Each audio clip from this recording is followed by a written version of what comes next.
The studio lights of the Nightline Forum blazed like interrogation lamps, casting sharp shadows across the sleek black and chrome set. Dana Cortez sat behind her desk, notes spread before her but untouched. Her weapon was conversation, not preparation. The air thrummed with anticipation as crew members made final adjustments, cameras positioned for maximum intimacy. "Good evening, I'm Dana Cortez," she began, her voice cutting through the studio's electric atmosphere. "Tonight, we have a man who walked away from centuries of tradition but never quite walked away from the headlines. Please welcome Prince Harry." Before we jump back in, tell us where you're tuning in from, and if this story touches you, make sure you're subscribed, because tomorrow I've saved something extra special for you. The applause rose as Harry strode onto the stage, his navy jacket impeccable, his smile measured and controlled. He didn't wave, just a brief nod to the audience before settling into the chair opposite Dana. His posture was casual dominance, one leg crossed over the other, shoulders back. "Good to be here," Harry said. Not warm, not cold. Calculated. In the audience, Sophie Lang already had her phone out, fingers flying across the screen. Starting now, Harry looks confident but guarded. Dana's got that look. Nightline Forum. Miles Jensen leaned forward in the control booth, speaking quietly into his headset. "Keep cameras tight. I want every micro-expression." This wasn't going to be another softball celebrity chat. The air itself felt heavier, charged with the promise of something more than polite conversation. Dana leaned forward slightly, her smile professional but predatory. "So, Harry, let's start with the obvious question. Do you feel freer now than when you were in the royal family?" Harry's response came smooth as silk. "Absolutely. Freedom means being able to speak your truth, to protect your family on your own terms, to pursue work that actually matters." He gestured slightly, the practiced movement of someone who'd given versions of this answer before. Dana's eyebrow arched. "Interesting definition of freedom. Netflix deals, Spotify partnerships, memoir sales. Sounds like you've traded one institution for several others." The first crack appeared. Harry's smile tightened, almost imperceptibly. "Those partnerships fund meaningful work, mental health initiatives, veteran support, environmental causes. Maybe you've heard of them." "Oh, I've heard of them," Dana replied smoothly. "I've also done my homework. You claimed your Archewell Foundation donated over $3 million last year, but the actual filing shows closer to 1.7. Care to clarify?" Silence. Not long, but noticeable. In the control booth, Miles whispered, "She fact-checked him live. Beautiful." Sophie's fingers flew. "Dana just fact-checked him on air. Fire. This is not going to be a soft interview. Nightline Forum." Harry shifted in his seat. Foundation work is complex. Numbers get reported differently depending on the narrative, Dana interrupted, her voice still conversational but sharp as a scalpel. The audience felt it, that subtle shift when politeness becomes performance. Harry's jaw twitched. "You're being reductive about something serious." "I'm being accurate about something public. You've built a brand on transparency, but transparency works both ways, doesn't it?" The studio lights seemed to burn hotter now. Dana leaned back, studying Harry like a chess master considering her next move. "Let's talk about family," she said, her voice dropping to something almost intimate. "Your father, your brother, you've said the relationships are complicated. That's quite a word for family." Harry's composure wavered for just a moment, a slight pause, a quick glance away before meeting her eyes again. Family relationships aren't simple when they're lived under public scrutiny. Every conversation, every disagreement becomes tabloid fodder. "But you chose to add to that fodder," Dana pressed. "The memoir, the interviews, you've shared some deeply personal family moments. How is that protecting them?" "I shared my truth," Harry said, emphasis sharp. "My experiences, my pain, I have that right." Dana nodded slowly. "Of course you do. But there's something fascinating about healing in public. Don't you think? Most people process trauma privately. You've made it a global event." The words hung in the air like smoke. In the audience, Sophie typed furiously. "She's going right for the jugular. Harry's getting defensive. Nightline Forum." Harry's voice dropped half a tone. "Maybe most people don't have photographers chasing their children to school. Maybe most people's pain doesn't get weaponized by tabloids." His hands, which had been relaxed, now gripped the chair arms. True, Dana acknowledged, but most people also don't monetize their pain through publishing deals and streaming contracts. She paused, watching his face carefully. When does healing become performance, Harry? The question hit like a physical blow. Harry went very still, and for a moment something raw and unguarded flickered across his features. Dana saw it immediately, that brief crack in the armor. "What's the part of royal life you've never admitted publicly?" she asked quietly. The studio held its breath. The silence stretched like a taut wire. Harry stared at Dana, then at the audience, then back at her. His chest rose and fell in a slow, deliberate breath. When he finally spoke, his voice was barely above a whisper. "There was an incident," he began, then stopped. His hands unclenched from the chair arms. "Years before I met Meghan, something the palace buried so deep I thought it would never surface." Dana didn't move, didn't blink. In the control booth, Miles leaned forward, whispering urgently into his headset, "Stay on him. Whatever happens, do not cut away." Harry's voice grew stronger, but shakier. "My father knew. William knew. They all knew, and they chose the institution over—" He paused, swallowing hard. "Over me." "What kind of incident?" Dana asked, her voice steady but urgent. Harry looked directly into the camera. "Someone close to the family, someone trusted, was selling information about my mental health struggles to the press. Not just rumors, medical details, therapy sessions, things that were supposed to be sacred." His voice cracked slightly. "The palace found out who it was, and instead of firing them, they promoted them. Said it was better to keep them close, controllable." The studio erupted in murmurs. Sophie's phone screen lit up as she typed frantically. "Harry just dropped a royal bombshell. Someone in the palace was selling his medical info to tabloids and got promoted for it, /Nightline Forum Live." Dana's eyes widened. This was completely new information, contradicting every previous narrative. "You're saying the palace rewarded the person who betrayed your privacy."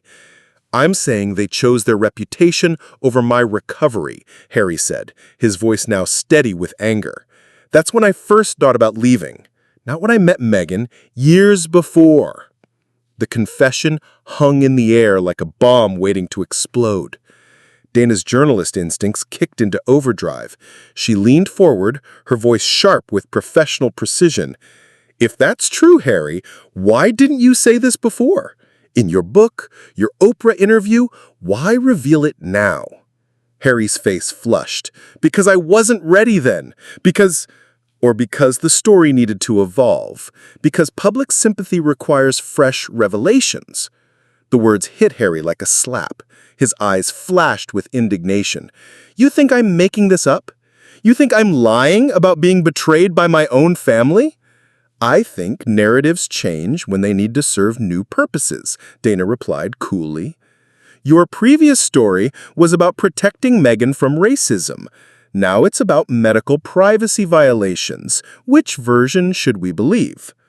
In the control booth, Miles ordered a split screen, capturing both faces in stark detail. Harry's jaw was clenched. Dana's expression remained impassive but alert. "Both are true," Harry snapped. "Life isn't a single story, Dana. It's layers of betrayal, layers of pain, and layers of opportunity," Dana finished. "Book deals, streaming contracts, speaking engagements, each revelation perfectly timed for maximum impact." Sophie typed rapidly. "This is getting brutal. Dana is questioning his credibility in real time.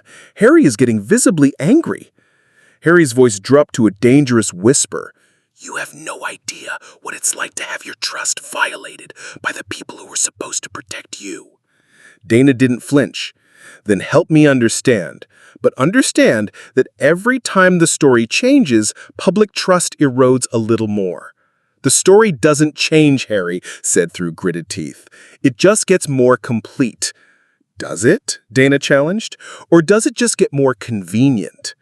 Harry leaned forward, his composure cracking visibly. You want the complete story? Fine. I was suicidal, Dana. Actually suicidal. And while I was begging for help, someone in my own household was selling details of my therapy sessions to the Sun. The raw emotion in his voice was palpable, but Dana didn't soften. I don't question your pain, Harry. I question the timing of sharing it. Mental health advocacy is admirable, but is this advocacy or branding? Branding? Harry's voice rose sharply. You think my trauma is a brand? I think your trauma has become a very lucrative platform, Dana replied steadily. Netflix, book deals, speaking fees, your pain pays well. The audience gasped audibly. Malik Thompson shifted closer to the stage, his trained eye catching the dangerous spike in Harry's body language. Sophie's fingers flew across her phone. Ouch! She just called his mental health story a brand. The tension is insane. #Nightline Forum. Harry's face went white, then red. How dare you? People are alive today because I shared my story. Veterans, teenagers. And that's commendable, Dana interjected. But it's also profitable. Can both be true simultaneously? You're twisting everything, Harry said, his voice shaking with rage. You're making compassion sound calculated. I'm asking if compassion can be calculated, Dana corrected. You wanted privacy, yet you're here. You wanted to protect your family, yet you're revealing new secrets. You wanted to escape the spotlight, yet you're sitting in the brightest one available. Harry's hands gripped the chair arms again, knuckles white. Maybe because some stories are more important than comfort. Or maybe, Dana said quietly, because some stories are more profitable than silence. The words hung between them like a gauntlet thrown down. In the control booth, Miles whispered to his team, "Whatever happens next, we stay live." The studio had become a pressure cooker. Harry's face was flushed, his breathing visible. Dana remained ice-cold, her voice cutting through the tension like a blade. "Let's talk about contradictions," Dana said, pulling out a sheet of paper. October 2021, you told James Corden, and I quote, "I never wanted to leave. It was never walking away. It was stepping back rather than stepping down." She looked up sharply. "But now you're telling us you wanted to leave years before Meghan?" Harry's voice rose dangerously. Context matters, Dana. Wanting to leave and being able to leave are different things. I get it. But which Harry should we trust? The one who reluctantly left to protect his wife, or the one who was planning his escape all along? "You're twisting my words," Harry snapped, his composure finally shattering. "You're taking quotes out of context to create some narrative." "I'm using your own words, your own public statements. If they don't align, that's not my problem, it's yours." The audience murmured nervously. Sophie typed furiously. "This is turning into a full-scale confrontation. Harry's losing it. Dana's not backing down. 5-5-5. Harry stood up slightly, then caught himself, hands gripping the chair. "Maybe I should just walk off. Would that make better television?" Dana's eyes didn't leave his face. "That's your choice, Harry. But walking away from difficult questions seems to be a pattern." "A pattern?" Harry's voice cracked with indignation. "The royal family, military ceremonies, family events, when things get uncomfortable, you leave." Dana's voice was surgical in its precision. "Is this interview just the latest example?" Harry's jaw worked silently for a moment. Malik stepped visibly closer, his presence now unmistakable to anyone watching. The security guard's movement drew Harry's attention, and something in his expression shifted. surprise, then embarrassment, then fury. "I'm not going anywhere," Harry said through gritted teeth. Harry stood up from his chair completely, the movement sharp and sudden. The studio audience collectively held its breath. Malik took another step forward, his hand moving subtly toward his radio. In the control booth, Miles grabbed his headset. "Do not cut to commercial. Whatever happens, we stay live." Harry stood there, towering over the seated Dana, his chest rising and falling rapidly. For a moment, the only sound was the hum of the studio lights. Dana remained perfectly still, meeting his eyes without flinching, her hands folded calmly on the desk. "Security?" Harry said, his voice tight with controlled rage. "Really? You brought security for me?" "Security is standard for all guests, but your reaction is telling." "Telling? What's telling is that you've turned an interview into an interrogation. What's telling is that you're treating me like a criminal." "I'm treating you like someone who came here to tell the truth, but every answer raises new questions." Sophie's tweet was immediate. Harry just stood up, security moving in. "This is the most intense TV moment I've ever witnessed." Harry looked at the cameras, then at the audience, then back at Dana. His face was a storm of emotions: anger, humiliation, confusion. He started to move toward the exit, then stopped. "No," he said suddenly, his voice dropping. "No, I'm not done yet." He sat back down hard, the chair creaking under the force. "You want the truth? Fine, but we're going to finish this properly." Dana's eyebrow arched slightly, the first crack in her composure.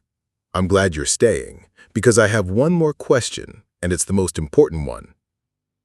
Malik remained close but stepped back slightly, reading the shift in energy. Harry's hands were shaking now, barely perceptibly, but Dana caught it. "Ask it," Harry said. Dana leaned forward, her voice dropping to something almost conversational, which made it more devastating. "What do you owe the public, Harry?" The question hung in the air like a sword. Harry blinked, clearly not expecting something so direct yet so complex. "I owe them honesty," he said finally. "Do you?" Dana pressed. "Because honesty would mean admitting when you've been wrong. Honesty would mean acknowledging contradictions instead of explaining them away. Honesty would mean taking responsibility for the consequences of your choices." Harry's face cycled through emotions: confusion, anger, something that might have been recognition. "I take responsibility." "For what specifically?" Dana interrupted. "For leaving, for speaking out, or for the way you've spoken out?" "I take responsibility for protecting my family," Harry snapped. "From what? The media?" "You've become the media, Harry. Netflix specials, book tours, podcast interviews. You are the media now." The words hit like a physical blow. Harry went very still, and for a moment something passed across his face, a flicker of understanding, maybe even horror. Sophie typed rapidly, "I think she just broke him. He looks like he's seeing himself clearly for the first time, uncertain-faced. #Nightline Forum." "That's not—" Harry started, then stopped. His voice was quieter now, uncertain. "That's not what I intended." "Intentions matter less than impact," Dana said gently, her tone shifting for the first time towards something resembling compassion. "You wanted privacy. You've created a global spectacle. You wanted to protect your family. You've exposed them to unprecedented scrutiny. You wanted to control your narrative. You've lost control entirely." Harry's hands went to his face briefly, then dropped. When he looked up, his expression was raw, unguarded for the first time all evening. "So what do you want me to say?" he asked, his voice barely above a whisper. "That I've made mistakes? That I've contradicted myself? That maybe—" He paused, swallowing hard. "That maybe I became the thing I was trying to escape?"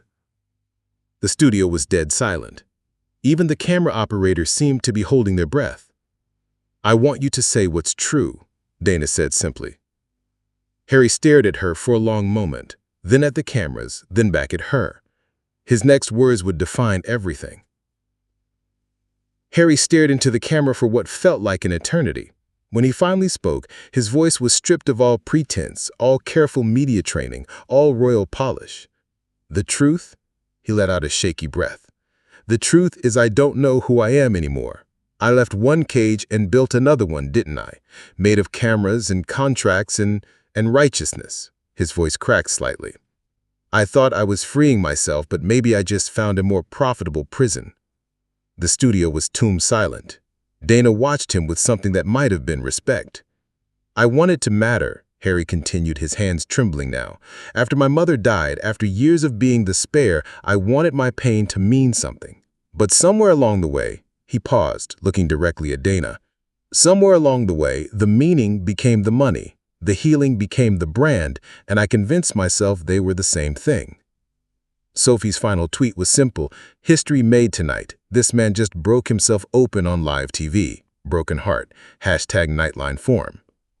Dana leaned back slightly. "And now?" Harry's smile was broken but genuine.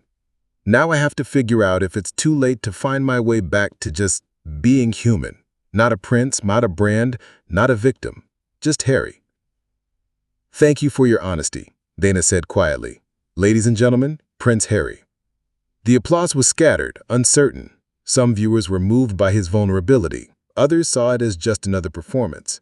As the lights dimmed, Harry remained seated for a moment, staring at his hands. Malik stepped back into the shadows. Miles called for the closing credits but kept one camera lingering on Harry's face, a man caught between who he was and who he'd become. In the control booth, Miles whispered to his assistant, "We just witnessed either the most honest moment in television history or the most calculated." The camera finally faded to black, but the questions would linger forever. Up next, you've got two more standout stories right on your screen. If this one hit the mark, you won't want to pass these up. Just click and check them out. And don't forget to subscribe and turn on the notification bell so you don't miss any upload from us.